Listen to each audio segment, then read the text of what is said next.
Shalom Lekulam, hola a todos y bienvenidos nuevamente a nuestro podcast Amando tu Torah, donde buscamos recuperar el amor por el Antiguo Testamento. Así es, hola, otro podcast más, ¿verdad? Otro episodio más, y en este episodio retomaremos la pregunta con la cual cerramos el episodio anterior, la famosa pregunta, ¿verdad? ¿Cuál es la utilidad de la Torah para el cristiano?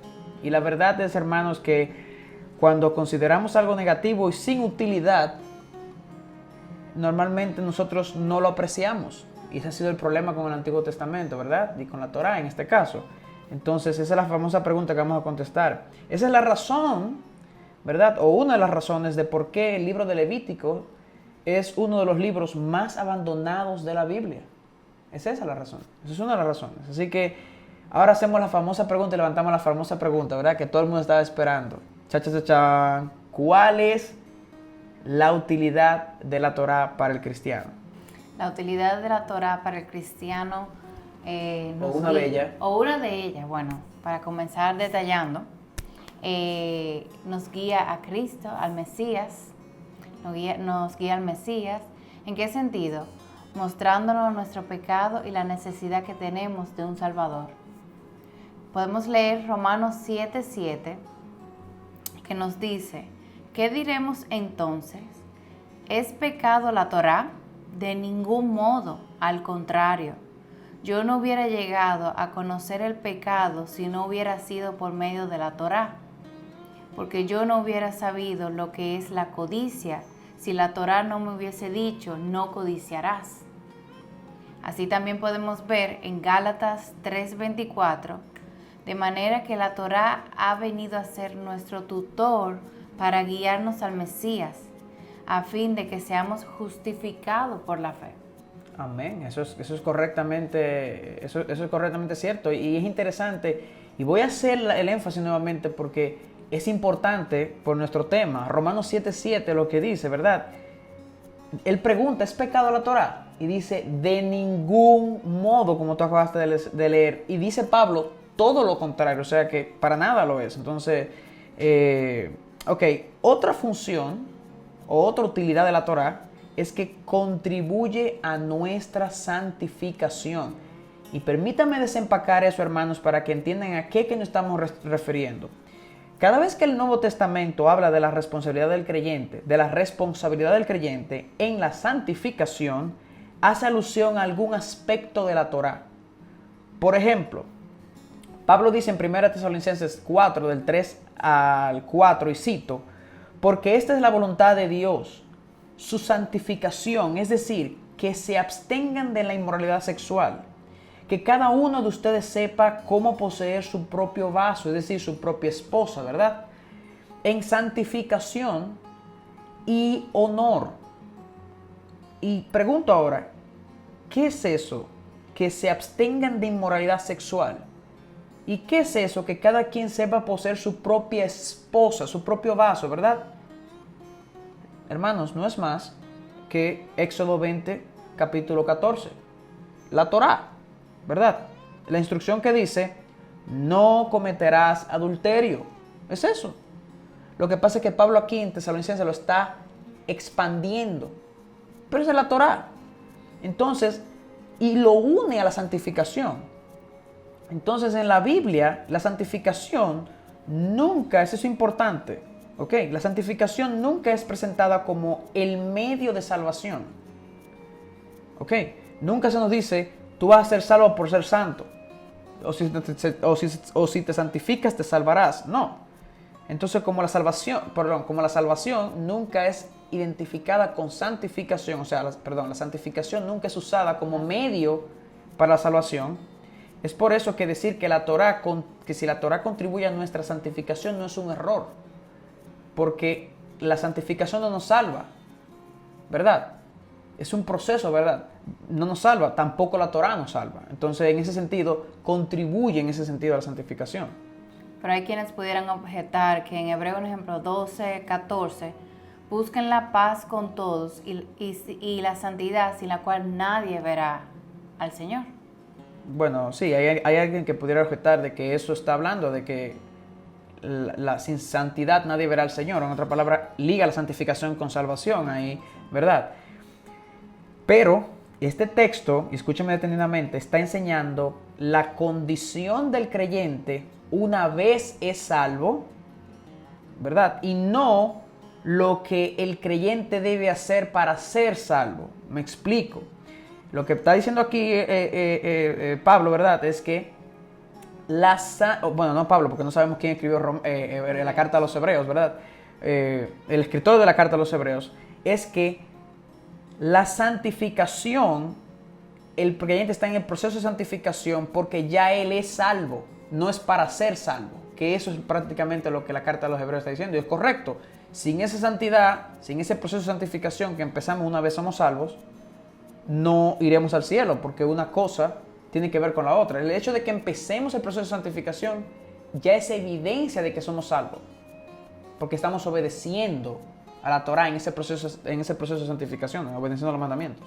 Además, si ese verso significa lo que ellos dicen, tendríamos que afirmar que la salvación es por obras, porque es parte de la santificación del creyente, requiere obra. Correcto, en parte, obviamente, cuando nos santificamos por la obra del Espíritu Santo en nosotros, ¿verdad? Pero no es por arte de magia, es que el Espíritu Santo nos empodera para obedecer. O sea, la santificación en cierta manera va a requerir una obra de parte del creyente, y es en ese aspecto que nos estamos refiriendo que la Torah contribuye a esa santificación, y no es para salvación, no es por obras, ¿verdad? No, eso no es lo que se está enseñando ahí. Otra utilidad de la Torah para el cristiano es la siguiente, es que nos ayuda a entender la recompensa del cristiano en los cielos. Y esto pareciera ser muy insignificante, pero présteme atención, porque esto es muy importante. Las recompensas en los cielos del cristiano no serán en base a la gracia que recibimos de Jesús para ser salvo, sino a nuestra obediencia a las obras que hayamos hecho. Eso es importante, y eso la evidencia de eso está por doquier en el Nuevo Testamento. Por ejemplo, Mateo 16, 27, Romanos 14, 12, 1 Corintios 3, del 14 al 15, 2 de Corintios 5, 10, Efesios 6, 8, etcétera, etcétera, etcétera. Y simplemente como manera de ejemplo voy a leer uno de esos versículos, que es 2 de Corintios 5, 10, el cual dice: porque todos nosotros debemos comparecer ante el tribunal de Cristo para que cada uno sea recompensado por sus obras. ¿Recompensado por la gracia de Dios? No. Recompensado por sus obras, por sus hechos, estando en el cuerpo, de acuerdo con lo que hizo, sea bueno o sea malo. Ahora bien, ahora acaba de hacer una pregunta. ¿A obediencia a qué? ¿Cuáles son esas buenas obras que tenemos que hacer? Porque es evidente que es algo que debemos hacer nosotros, el creyente. Un hermano me comentaba acerca de un sermón que escuchó donde el predicador, ¿verdad? Este predicador, un predicador famoso, después de hablar del evangelio y de la gracia y de que ya no estamos bajo la ley, sino bajo la Torah, perdón, que ya no estamos, lo contrario, que ya no estamos bajo la ley, sino bajo la gracia,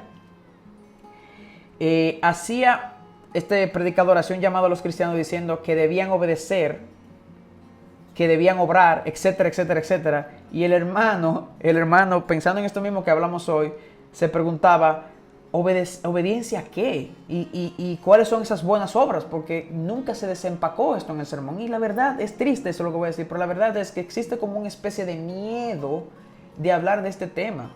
Es porque existe una especie de miedo de ser etiquetado, que se está enseñando salvación por obras. Y existe un miedo realmente en esto. Y no debiera ser así. Pero gracias a Dios que Jesús, nuestro Señor, en el Sermón del Monte, ¿verdad?, no tuvo ese miedo. Entonces, según el Señor en el Sermón del Monte, estas obras no son más que las prescritas por la Torá, según Mateo capítulo 5, versículo 19. Escuchen detenidamente. Cito: de manera que cualquiera que quebrante uno de estos mandamientos muy pequeños.